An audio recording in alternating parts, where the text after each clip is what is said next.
I think one of the biggest thoughts that repeats in people's minds when they're broken up with or when they've experienced infidelity that I hear from people is, Jay, I feel like I'm not worthy anymore. I feel like I'm not lovable again. I feel like I'm not desirable. While they are staying with the person or while they've broken up?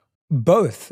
I've heard people say, I don't feel desirable because they desire someone else, but I still want to be with that person. And I don't feel worthy even with that person now because I'm reminded constantly, as you said, of their infidelity. And these thoughts perpetuate. But what I'm hearing you say, and I'd love for you to guide us, is what I'm hearing you say is, well, that's why you need to do the meaning making, because you really need to understand their story and meaning and yours. Right now, you're just focused on yours, and that's always going to be this negative, repetitive pattern. You remind me of a couple I saw, and this man had done something that was really egregious in some way, because he had taken everything that was special to the relationship and shared it with the other person. But everything. Wow. Their favorite places, restaurants, clothing. I mean, wow. He had left nothing sacred. That's a devaluing, right?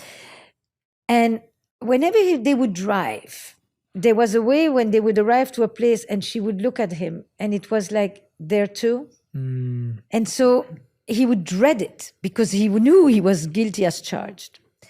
And then I began to say to him, I want you every time you drive, when there is a place, you say yes, there too, without waiting for the question. Because you know that you have to stand, but when there is, that you have to stand accountable. But when there is a place not, you say, no, they not. Before the question comes up. That's part of the vigilante.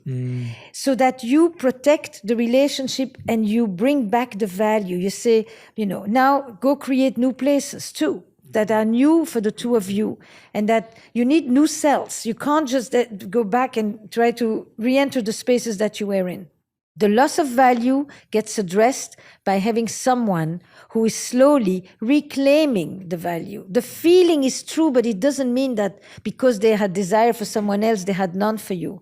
Actually, sometimes they had desire for someone else because you had none for them. The person who says that to you comes with one particular story, but there's so many stories.